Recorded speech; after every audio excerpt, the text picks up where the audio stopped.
So first up, pricing methods. Let's have a look at the different pricing methods used by agencies.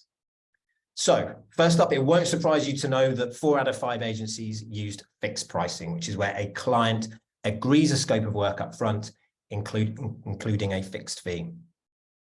Next most popular is time and materials. 58% say they charge for each hour that is worked. 40% use the agile pricing method. So the project is broken down into phases with each one quoted separately. Around about a quarter, 23% price based solely on value to the client. And then we have 7% pricing based on performance. So the fee is paid on achieving a specific outcome. So you only get paid if you achieve a specific outcome, or often it's a case of that's on a scale. So the more of something that you get, the more you get paid. And then finally, licensing. 4% of agencies have actually migrated away from the agency model more towards a software model where they develop software and they price based on usage, often selling licenses for what they do. So that is the landscape when it comes to pricing methods. And later on in this presentation, I will reveal which one is the most profitable. But if you look at all of those pricing methods, there is something that underpins all of them, which is hourly rates, right? Certainly for the first 3, you will be using an hourly rate to calculate your price, whether it's fixed, time and materials, or the agile approach. And even if you're pricing based on value, performance, or licensing, almost certainly you'll be using a notional hourly rate just to check that what you are doing is profitable. Because the beauty about hourly rates is they're kind of like a shorthand for profitability. You know that based on your cost base, if you sell a certain number of hours at a certain rate and have a certain level of utilization, you will achieve the profitability that you want. And we talked back in March about aiming for that 50% gross profit margin, something that a lot of agencies are finding tricky at the moment. So underpinning all of this is an hourly rate, which is why we're also interested to find out what agencies are charging and how that has changed as inflation has risen. So let's find out. What has happened to hourly rates in the past 12 months? Now, we split this into rates charged to new clients and rates charged to existing clients. And there is a difference between these two groups. We also, when we looked at the data, we put it into 3 categories. So those that haven't increased prices, it's just stayed the same. Those that have increased it by less than the rate of inflation, currently hovering around about 10%. And those that have managed to increase prices by more than the rate of inflation. Let's have a look. The rates charged for new clients, 1 in 5 have not increased rates for new clients in the last 12 months. Given the rate of inflation, I find that quite incredible. And if you are in that 19%, you're going to need to do something about it. We'll come on to what you can do in a second. 45% have increased rates, which is great, but they fail to do it by the rate of inflation, which means that their margin is being squeezed. Only 36% managed to increase their rates by more than the rate of inflation. So these are the ones that are able to charge what they're worth to ensure that their margin remains healthy and to build the foundations for a profitable and sustainable agency. Now, it's a different picture for existing clients. When we look at the rates charged for existing clients and how they've changed, well, 36% felt they were unable to increase rates for their existing clients. And 48% managed to increase them, but not by the rate of inflation, which leaves only 16% actually increasing their rates by more than rate of inflation, which means there's a big chunk of agencies, 84%, are seeing their margins squeezed for existing clients. Think about that for a second. 84% of agencies are seeing their margins squeezed for existing clients. So it's no surprise that the first action area for all of us here today, certainly 84% of us, we need to increase our prices. And not only do we need to increase our prices, but we need to build a process to do this regularly. Looking at the split between existing clients and new clients, it is clear that we all have a challenge increasing rates for existing clients. This is something that we have to find a solution to. Otherwise, our margins will continue to be squeezed year on year, and that profit will just disappear. Now, this is such a big topic, such an important action area that we wanted to do something about it. And again, we'll be running these brilliant agency bite sessions. They're sessions that Rory hosts And what I love about them is they provide content on a particular subject, in this case, how to increase your rates for existing clients. And then we bring together agency owners in small groups to debate what you've tried, what's worked, what hasn't. But we bring people together to share ideas and experiences to help you leave with a clear action plan to work on this important area. So watch out for those dates. An email will be coming out soon. There'll be 3 dates in the next month or so. Grab one of those and be part of the journey of increasing your prices. It's a never-ending journey, but the key is to build it into your process. Now let's look at average rates. What are agencies actually charging? And when we look at this, we split this into blended and tiered rates. So just a reminder for those who just want to understand the difference between the two. A blended rate is this: you charge the same rate for all members within your team. So you charge £100 an hour, £120 an hour, and you always charge the same rate, regardless of who's doing the work or the type of work that it is. Tiered rates are when you charge different rates based on the level of expertise within your business. You might charge a junior out at 80, a mid-level out at 100, a senior at 120, and maybe directors out at £150 an hour.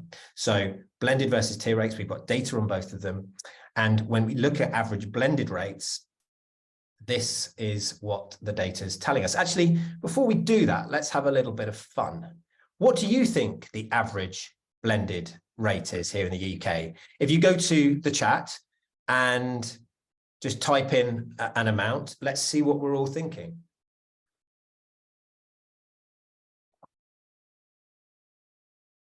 Okay, interesting. Look at these numbers. There's a chunk above 100. There's a few beneath 100. But we all, the average seems to be heading around 100. Right. Let's have a look at what the data actually tells us, and you can see whether you're right. You can also see whether you're above or below the average. So we've been tracking average blended rates, well, since 2012, but let's from this graph, we're going to look at it from 2020.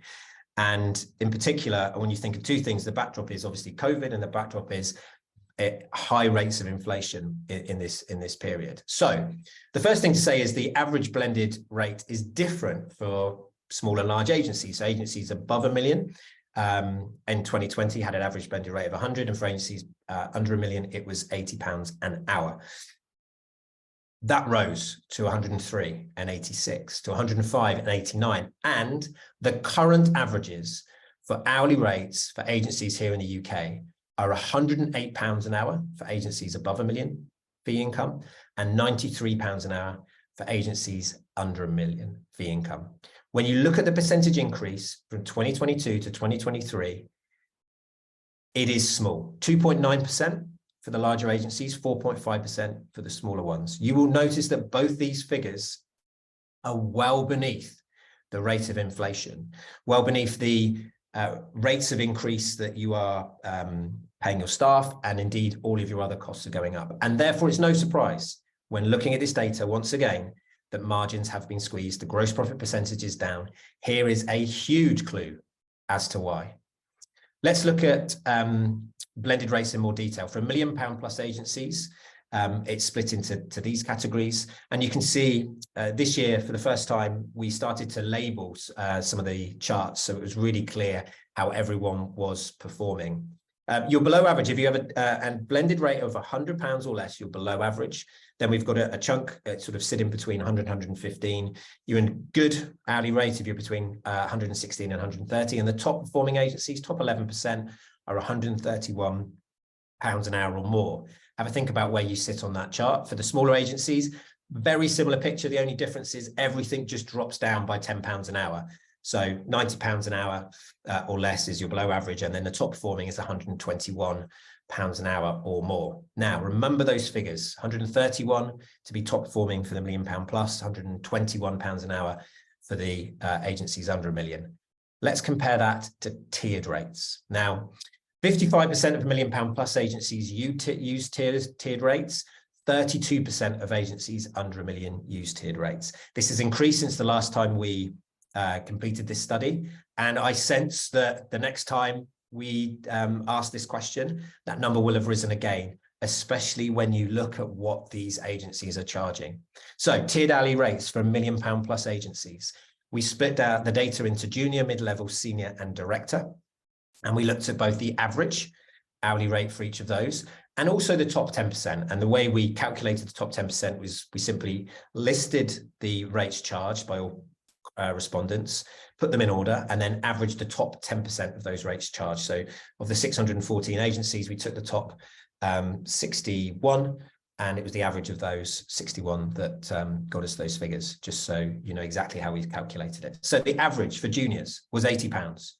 The top 10% were £114 an hour. Mid-level, 102. Top 10%, 148. You can see as we go through, £129 an hour for seniors. The top 10%, 203. Directors are being charged as an average of nearly 170 and 282 for the top 10%. Now you'll notice for £1 million plus agencies for a blended rate, top 11% were in that 131. By the time we get to mid-level, we're beyond that. We're beyond that 131. And what I think is really interesting is the levels that these agencies are charging when they're using tiered rates. Let's have a look at the smaller agencies. Similar picture, really. Averages ranging from 70 to 146. But look over at the top 10%. They've already smashed through that 121 top performing range pretty much by the time they charging out their junior staff. So everything else beyond that is charged at a higher rate than those using blended rates. So it won't surprise you to know that agencies that use tiered rates, not only do they charge more, but they make more profit. Now, you probably don't need to guess what the next action is, but I'm going to share it with you anyway. The second action here today is to use tiered rates. Now, if you're already using them, terrific. My challenge to you is to think about how you can whether there's a particular tier that you're maybe undercharging on. By the way, there's detailed analysis on all of the tiers in the report. You can check that out. So if you're already using them, my challenge is for you to think about how you could tweak some of the rates in particular tiers. Maybe there's a level within your business that has had a disproportionately high pay rise in the last 12 months, and you need to adjust the rate accordingly to ensure that you maintain that healthy profit margin. And of course, if you're not using tiered rates, look, there's some significant incentives for you to do so. And if you're sat there thinking, well, yeah, it looks a bit complicated. Well, of course, it is more complicated than using a flat rate, but the rewards are worth the effort. And you don't need to go into a 4-tier system straight away. You could even just start off with one premium tiered rate and just have, I understand if you're a small business, you might not have all those tiers, but certainly to have a standard rate and then a premium rate that you can charge yourself at as the director, or maybe some of your senior people at, would be a starting point. And you get the opportunity to unlock some of that profit and take advantage of really the fact that you have additional expertise, you're adding additional value, you should charge for that. So action 2, up your game when it comes to tiered rates. Now, the price that we charge on paper is just one part of it.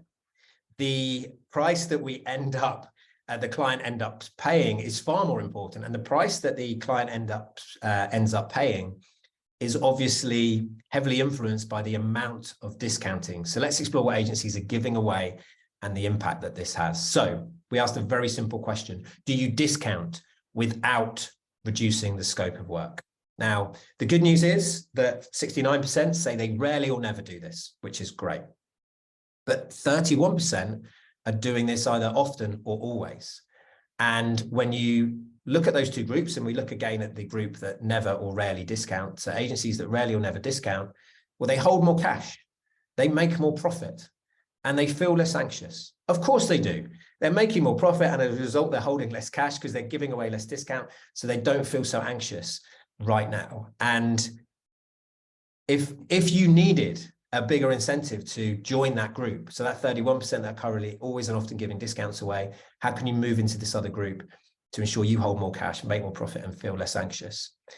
But let's look at the detail around how much we're giving away, because there will be occasions where it feels like we have no choice and we need to give away discount in order to give the work. So let's look at what level of discount the agencies give away. Well, 1 to 5, well, almost half are giving away up to 5%. But look at these numbers. That means that over half of agencies, 55%, are giving away more than 5%. We've got 10% giving away 11% or more of their profit. Now, just think for a second, right? When you win a piece of work, that joy you feel, and then the hard work that begins. In order to make profit from any job, you have to work incredibly hard. And there are so many ways that profit can leak out in that delivery process. It's hard enough making profit on a job or on a retainer. Why give discount away right at the start? Within these huge chunks that are straight off the bottom line, impact your gross margin significantly. Now, action 3 is to ensure that you have reviewed your discounting strategy. Now, as I said earlier, there are occasions when discounting is inevitable. Negotiating with procurement departments is an inescapable part of working with larger companies, and they will be often seeking discounts. Now, if you find yourself in a situation where you feel like you have no choice but to give a discount, it's important to have a strategy around it. And by the way, be clear on your strategy. What increments are you going to give away? And crucially, what are you going to get back in return? And there are lots of things that you can get back in return for your discounts that actually have quite significant value to you and maybe actually worth giving a discount away for in the first place. So 2 areas to look at: improved commercial terms. So if you're going to give away a discount, well, what do I get back in return? Can I have an increased volume of work, please? So you currently, committed to spending 50 grand. Well, if you move to 100 grand, you'll get this level of discount. What about a higher amount payable upfront? That's another great negotiating point. So we did some research a few years ago that looked at the amount that agencies charge up front. Can we shift that so that 50% of the project, 75, even 100% of the project is paid up front to avoid you having to scrap around towards the end of the project, sending out smaller invoices and waiting for ages for get payments? Now, when it comes to getting paid, how about improved payment terms? If you're negotiating with the procurement department and they want a discount, say, well, hang on a minute, you pay me on 60 days. I have to fund that for 60 days. That costs me money, interest, which are high at the moment. So you can't have it both ways. You can't pay me on 60 days and expect a discount. If you want a discount, how about you pay me within 7 days? And that's another negotiating point that could really help your cash flow. Also, commitment to a longer term contract. Well, how about, rather than this going out for tender every year, you commit to 3 years, then you get a discount. And that gives you the peace of mind and saves you all the effort of retendering each year. Other things you can get in return are marketing opportunities. So perhaps a referral to other parts of the business. So sure, we'll give you this small discount, but we would like you to introduce us to these 5 areas of the business. That could be worth way more than any discount that you're giving away. Perhaps it's introductions to their other connections with partner companies or where they used to work. Maybe it's a recommendation on social media or a video testimonial or a case study that would actually be of value to you. So have a think about what you're giving away. Be careful with percentages. They sound small, 1, 2, 5, 10%. Sounds like small numbers. Think about the actual value that you are giving away. What are you going to get in return and what's the value exchange? So we're now going to look at the nuances of quoting, how agencies present their quotes and what's included in them, because it's not just about hourly rates. There's some subtleties to this. And one of the subtleties is the ensuring that you know the client's budget before you quote. And we were curious, what percentage of projects do you know the client's budget before you issue a quote? Now, there's clearly advantages to being in the know here, to knowing what your client's budget is. But when we look at the data and we split it down into 20% increments, not enough agencies know their client's budget the majority of the time. Really, you want to be in that top 12% that know it pretty much all the time. Maybe you could argue that being in the next bracket down, so that 22% where you know it maybe more often than not is a reasonable place to be. But there's no excuse for not knowing what your client's budget is before you quote. And Rory wrote a really interesting article on this that's on our website. We link to it from the report. I'll just let you read that. It's a brilliant way of ensuring that you can be in that top 12% and get your client's budget every time. It really does work. I'll let you read that when the article comes through, when the report comes through. The next area we were curious around the nuances of quoting was to explore how many pricing options you give when presenting a proposal.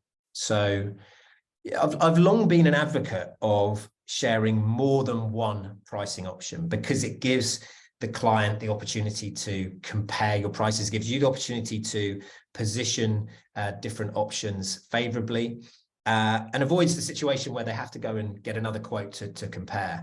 And yet still we have a third of agencies only giving one pricing option. You know, I've got so many anecdotes over the years of agencies that have moved from 1 to 2 to 3 pricing options and reap the reward. Now, as well as those anecdotes, which you've heard me share before, I now have data to back up that this is a good idea, because when we looked at those who offered 3 pricing options, we discovered that they were twice as likely to have a high conversion rate, so above 60%, and 50% more likely to have a high client value, above £100,000 in year 1. So if you would like a higher number of higher paying clients, this is what you need to do. Action 4, give 3 pricing options. And there's lots of, there's a great blog that we link to in the report that will give you some of the science behind this and some of the methods that will help you to position your prices successfully. There's lots of books that you can read on this as well. But if you are not doing this, and there's a big chunk that aren't, I would encourage you to find a way to incorporate this into more of your quotes. I appreciate that, again, for those that are tendering, this is going to be difficult because you have to kind of answer the tender, but see if you can find ways in some of your other quotes to give 3 pricing options. It has the power to transform not just the value of the clients you pick up, but your likelihood of picking them up as well, as we've seen from the data. Now, next question we asked was, do you charge additional fees for out of scope work? So in the report, we look at how agencies scope their work and whether or not they charge for it. But what was really interesting was what happens after that, because 31% say they rarely or never charge for out of scope work, which means the vast majority do, which is good. They often and always. And what we did was we split the data like this into the 2 groups, never and rarely, and often and always. And what we looked at for these 2 groups was their gross profit percentage, because this has been something that's sparked a lot of debate over the years. Which is better? You know, people that say on this first camp, you know, they rarely or never charge extra because they want to keep the client happy. Those on the other side say, well, look, of course we should charge extra. How on earth can we be profitable without it? Well, I'm going to settle this debate once and for all. Gross profit percentage, looking at these 2 groups, agencies that rarely or never charge extra for out of scope work make 36% gross profit. Agencies that often or always charge make 43% gross profit. There is a clear reason for you to move away from, if you are in that first category where you rarely or never charge extra, to find ways that you can always and often charge extra. In fact, no surprise, this is the 5th action area. We need to all charge for out of scope work. And actually, the process of charging for out of scope work starts not at the point where the work goes out of scope. It starts at the point you engage with the client. So one of the first things that you should do when you pick up a new client is inquire with them, how do you want to handle things when they go out of scope? Because here's the thing, they will go out of scope for one reason or another. They will go out of scope. It might be that the client asks you to do something extra, or takes too long to provide you something, or doesn't give you things in the correct format or on the correct date. It might be that you discover an opportunity to do things better or differently that you want to present to them. But it's unrealistic, I think, for a project of any significant size or complexity, or a retainer over a long period of time, to remain within scope. You know, I think too much changes, right? The world changes, there's people involved, and we should acknowledge the fact that things go out of scope. But the question is, how do we want to handle it? How does the client want to handle it when things go out of scope? And what the client will not say in that moment, calmly at the start of an engagement, is, yeah, I'd like you to do that work for free, please. They're not going to say that. Instead, you can have a conversation around, well, okay, who can sign off the work and what's their budget limits? And maybe even putting in place things like contingency budgets. More and more agencies are putting in place 10, 20% value of the project or retainer as a contingency budget, and say, well, look, you know, we think it's going to be about £100,000 to do this work. We recommend you get budget for 120, and that £20,000 will be contingency that we can draw down on if we need to. We will be really clear about what's out of scope.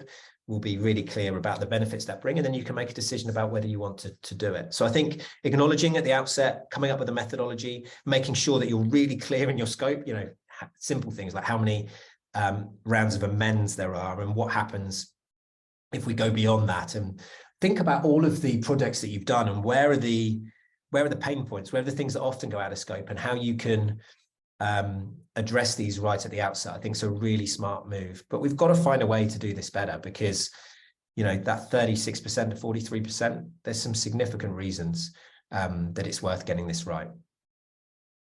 So I mentioned right at the start that I was going to share with you all the different pricing methods that agencies charge, and then we were going to reveal which one's the most profitable. So a reminder, here are all the pricing methods, and let's play a little game. Which one do you think is the most profitable? I'm going to launch a poll, and it'd be interesting to get your votes on which pricing method you think is the most profitable.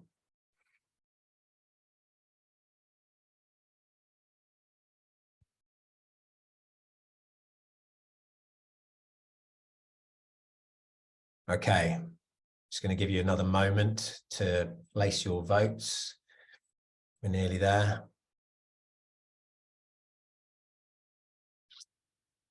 Okay, all the votes have now been counted and verified, and I can reveal what you think the most profitable result is. So, number one, you think value-based pricing is the most profitable, followed by agile, followed by maybe time and materials, and fixed. Wow. Should we have a look at what the actual answer is? When we look at the data, I can reveal the most profitable pricing method is indeed value-based pricing. You all knew the answer, and yet, why is it that only 23% of you watching this are actually doing this? You all know that this is the key to a profitable and sustainable agency, and yet less than a quarter are actually doing this. And that's because it's hard selling value, rather than time. It's hard to do that. So, but the rewards are significant. Agencies that use value-based pricing are more likely to grow faster, so have an increase in fee income of 26% or more. And they're more likely to make more profit, have a gross profit margin of 50% or above. Action number 6 is one we all need to work on, which is to price on value more often. Now, the fact that you all know the answer but are not doing it tells us that this is tricky. So let's look in detail about how we can actually take the next step on this journey and actually price on value more often. So the first thing that we need to do is to learn or commit to learning about selling value rather than time. You know, this is a science. This is something that there has been lots written about. Two of my favorite books on the subject are written by the same author, Blair Enns. If you read the Win Without Pitching Manifesto and Pricing Creativity and Action, the things he talks about in there, you will be well on your way to pricing based on value rather than time. But there's lots of other material and books and areas that you can learn. But I think a commitment to learning about this is really important. Now, I actually caught up with Blair last week and asked her, I said, look, I'm doing this presentation. I'm going to reference your books. But can you give me one tip, please? Like one quick, succinct tip that I can give to everyone that they can implement right away. And he said, yeah, it's simple. We need to just talk about value more. And I said, all right, explain this in a bit more detail. He said, well, look, often agencies talk about deliverables or talk about time. We're going to deliver you this website. It's going to take this many days. Actually instead talk about the value that you're going to add to clients, and also get your team talking about value and understanding that billing equals value. You know, if your agency doesn't bill anything, you've not added any value to clients. The more that you bill, the more value that you've added, and helping the team understand that and understand the importance of generating revenue and understanding that it is a direct measure of the value that you're adding, the impact that you're having, is a good start. Now, to do this, you're going to need to start increasingly focus on outcomes, not deliverables, outcomes. So people say they want a website, but what do they really want? What's that's going to deliver them? What are the outcomes that they're seeking? Really go beyond the obvious and ask more questions as to what the client really, really wants to achieve from this. Start measuring return on investment. Now, not enough agencies do this, but what I'd encourage you to start doing is thinking, well, when you get to the end of the project, first of all, at the start of the project, saying, well, what is it you want from this project? What is the return on investment that you want? And then at the end of the project, you can actually assess how well you've delivered on that. And you shouldn't be afraid of this. You shouldn't be afraid of being proud of the return that you have delivered for that investment. But the key is to start measuring it. And this will require you to go deeper with clients. You know, it will require you to ask more questions, to understand their business in ways that that you don't right now. And I promise you that that journey is worthwhile. What it will help you do is uncover what your clients value most. And this is where it starts to get really interesting, because if you can uncover what it is that clients value most, you can start charging disproportionately highly for that. And right now, I promise you, there is a service that you offer right now that you are undercharging for. Right now, there is something that you do that you could increase the price of significantly that would have no impact on demand or very little impact on demand. I want you to think about what that might be. What is it that you do that your clients perceive as magic? You might not, by the way. You might think that it's the easiest thing in the world for you to do, but that doesn't matter. It's what the client values that matters. What do they value? It might be not what you do, it might be how you do it. It might be the fact that you have a particular level of expertise. But think about it. Right now, there is something that you could increase the price of that would have very little impact on demand. Often, when it comes to selling value rather than time, in order to sell the most value, bigger value, you will need to find bigger clients with bigger budgets. I remember having this conversation probably a decade ago with an agency that genuinely at the time was doing £1,500 websites for local businesses. And it was very difficult for them to add significant value to these small businesses because they were just so small.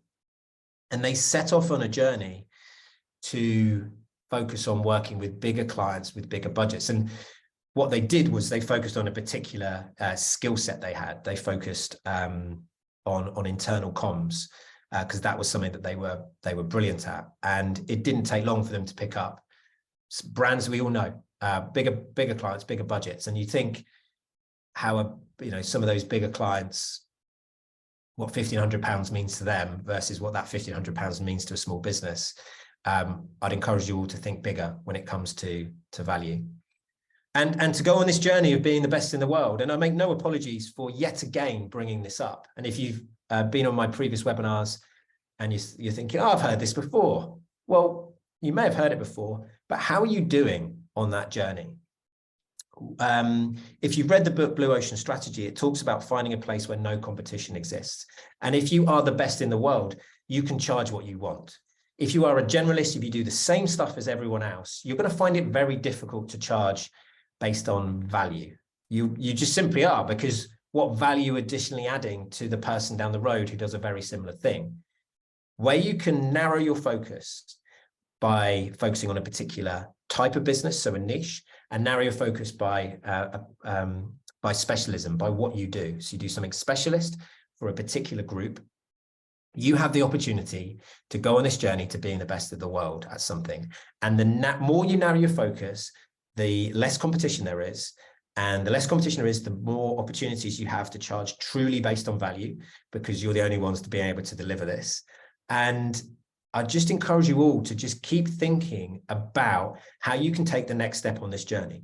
Now, it might be you're right at the start of this journey and you do everything for everyone. Well, how could you just do a little bit less, or focus your offering and do it for a particular group? And right now, you probably already have a group of clients that you work with that you could corral together into a niche. How could you focus on that and build on that and start this journey to being the best in the world? And if you're a little bit further down the line, you've been going a few years, those of you remember that maybe who were at the last Agency Bites, the case study Rory shared that really challenged you in terms of what niching looks like.